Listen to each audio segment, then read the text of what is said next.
Inside another historic room at Edinburgh Castle, Jo Rowling sat down to discuss her personal story and how writing the last chapters of the Potter saga closed an incredible chapter in her life. Ending this series for you, is it a relief, or is there a sense of mourning, or maybe a combination of the two? Definitely both. A whole bundle of emotions wrapped up into one. Immediately after finishing writing, I was very hard to live. The first 2 days were terrible. Terrible. In what way? Tell me what you did. I was incredibly low. What is probably hard for people to imagine is how wrapped up this 17 years' work is with what was going on in my life at the time. Her often told life story sounds almost as magical as the books she conjured up.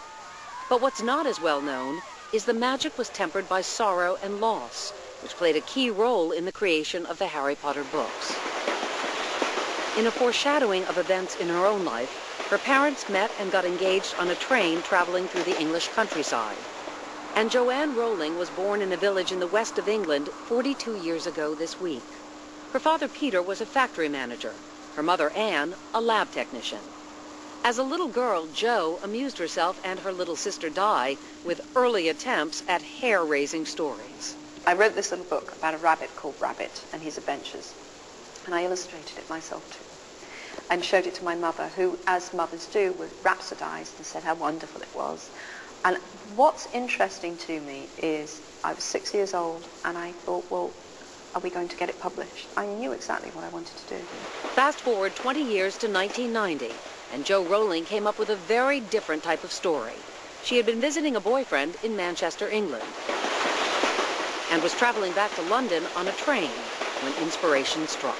Absolutely true, yeah. I was on the train from Manchester to London, and it came, just came. Had something like that ever happened to you before?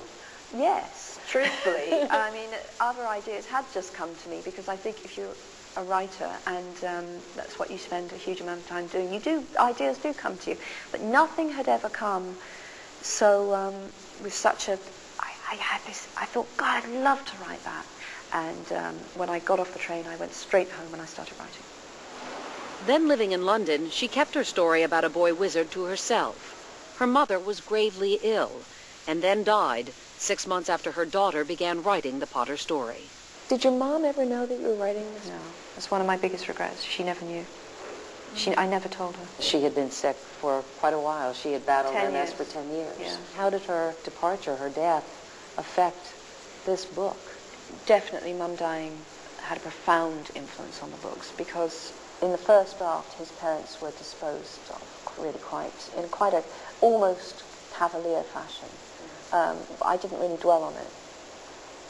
6 months in, my mother dies, and I simply can't kill a fictional mother that callously. I'm not saying it wasn't callous, but it wasn't what it became.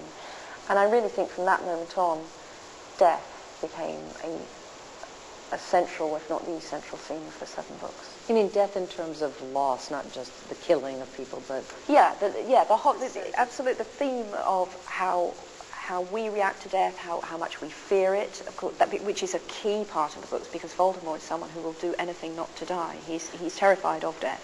And in many ways, all of my characters are defined by their attitude to death and the possibility of death. The loss of her mother affected Jo Rowling in another way. It was time to move away, to say goodbye to the British Isles. You decided to leave, get rid of the old boyfriend, move to Portugal. In that time, married, have your baby, I have Jessica. my baby, Jessica. Divorce, and you come back. Yeah.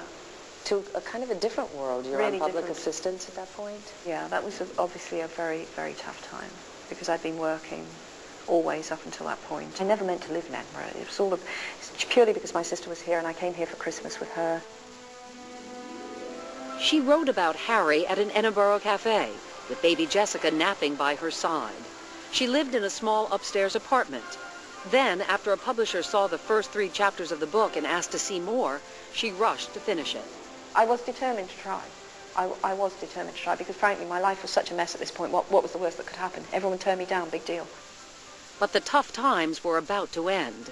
Harry Potter and the Philosopher's Stone, the UK title, was eventually bought by small British publisher Bloomsbury for $4,000. About a year later, in 1997, her agent called to say American publisher Scholastic was bidding for Harry Potter. He phoned me and said, there's an auction going on in New York, and again, I'm so clueless. I thought, why is he telling me about that? And, he had to be quite specific, an auction for your book. Why would I be telling you about a furniture sale? You could be so dense, Jo. Well, I always, to be honest, life had battered me around so much in the previous few years that when you start receiving good news, you're quite mistrustful. It wasn't good news. It was pretty great news. They'd never offered that kind of money for a children's book, over $100,000. Unbelievable. It was unbelievable. I started to think, we can buy a house. Now, it was all security for me. Since then, her financial success has become legendary. Forbes estimated her fortune at more than $1 billion. But publishing 7 long books in such a short time took a toll. I had said I could produce a novel a year, but the novels were getting longer, and there came Goblet nearly killed me to get it out for the time when they wanted to publish, and that was my fault. But now her life is a lot less stressful and a lot less lonely. After 9 years as a single mom, by 2001, she had a new man in her life, her husband, Neil Murray. Which I never in a million years expected. I never dreamt that I would marry again, and I really didn't. I was in a place where I thought, well, I have to be and I was genuinely very grateful. I was sometimes lonely. I hadn't met anyone that I wanted to be with long term. So I just thought, well, this is my life. I'm not meant to have that. And then, of course, the moment I'd accepted that, I met Neil. The couple has a son and daughter together. Oh, and by the way, when Jo and Neil got engaged, another train figured in the story, not the Hogwarts Express. My husband proposed to me on a train. You probably thought, oh, this is so romantic. Well, I did. It was the Orient Express. I'd always wanted to go on the Orient Express. Now she's devoting her time to her family and her favorite causes, such as helping single mothers and finding a cure for multiple sclerosis, the disease that took her mother's life. And now she has a chance to reflect. Finishing has certainly made me look back a lot.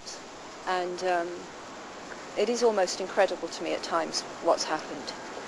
And there's certainly moments when I imagine that I've dreamt it all.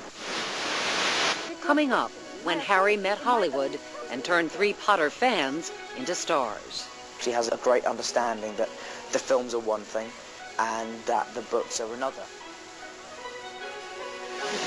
When Harry Potter, the final chapter, continues.